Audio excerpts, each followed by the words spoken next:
السلام علیکم. نن 26 اگست دی او د تاریخ یو عجیبه واقعه درته وایم. کله چې په دې ورځ باندې په 2006 کې جنرال مشرف ډیکټیټر په ملک کې قبضه وا، مارشل لا وا، او هغه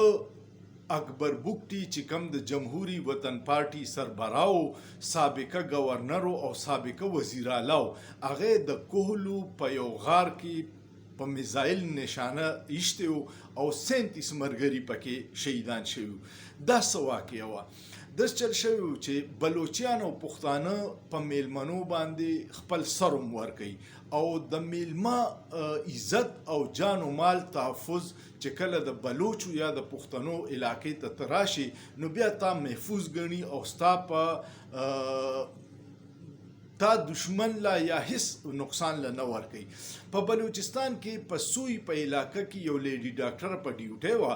او هلته کې د فوج یو افسر و د کیپټن لیول، هغه یو ورځ راغی ډاکټره واده کړې جینۍ وه، هغه په زور بوتله او ریپ یې کړه، بدکاري ورسره وکړه. د دې نه چې خبر شو بلوچستان کې خلک ډیر زیات غوسه شو، ځکه چې د بلوچو په علاقه کې داسې واقع وشي نو هغه دا دوی ګڼي چې دا خو زموږ میلمنه وه او دې سره وکړو. نو اکبر بوکټي فوج ته ووایي چې موږ له دا کیپټن راکړه، د ده فیصله به د بلوچو جرګه کوي او موږ به یې کوو. د هغې نه د هغې وخت هلته کور کمانډر یا کمانډر چې هغه انکار وکړو او د دې نه پس هلته هنګامې شروع شوې او بوکټي صاحب د خپل مسلح مرګرو سره غرونو ته لاړو او حملې شو، جنگ شروع شو.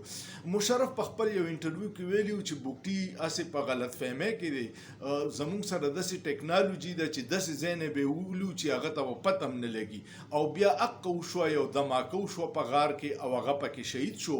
او هغه ورځ ده او نن ورځ ده چې په بلوچستان کې امن نه راځي، ځکه چې د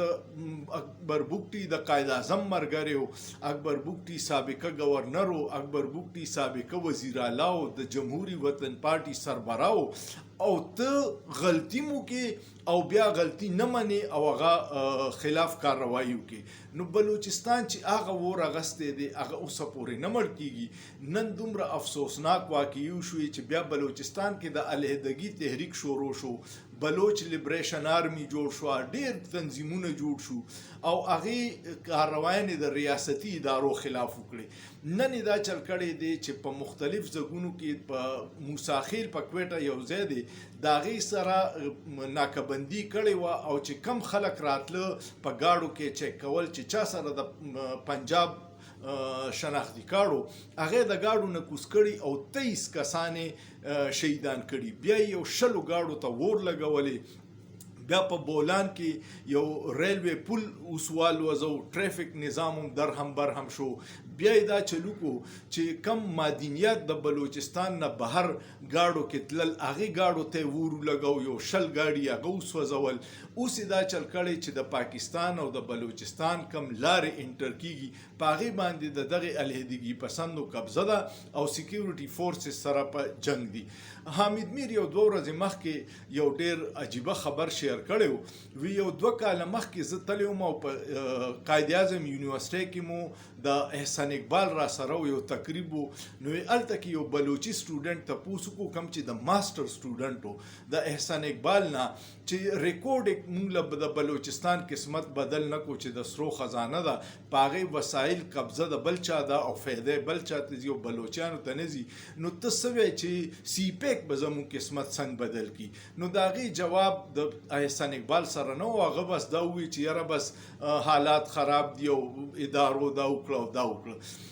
خو بیا حامد میر دویم دا ووایي چې بیا 2 کاله پس په ګوادر کې کم حمله شوې وه په سیکیورټي فورسز او هغې کې کم یو کس شهید شوی و، هغه هلک و چا چې د قائد اعظم نه ماسټر کړی. نو پړه لیکه خلک د علیحدګي پسندو تنظیمونو کې شاملیږي او د هغې بنیادي وجه دا ده چې محرومیانې دي، د بلوچو په وسایلو باندې د هغوی اختیار نشته او هغې نه دشمن فایده لی او بیا هغه په سیکیورټي فورسز حملې کوي. د خدای دپاره هره خبره په ګولۍ نه حل کیږي. ډایلاګ وکړې مذاکرات وکړې د دې خلکو دا اړونه زخمی دي کو پښتانه دي کو بلوچیان دي او اوس خو پنجاب او اسلام آباد کې لاپته افراد ډیر شي او دا ګمشده او لاپته افراد چې دا د معاشرې دپاره ناسور جوړ شي او هغه ناسور بیا نه ټیکېږي نو بیا نقصان ریاست دی د خدای دپاره د پاکستان باندې رحم وکړي دا کم فیصله اساس چې دي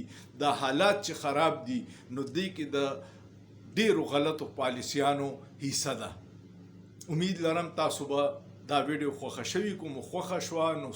کمنټ پیو کې لایک کې شیر کې او سوچ پیو کې په سوچ کې څه ګناه نشته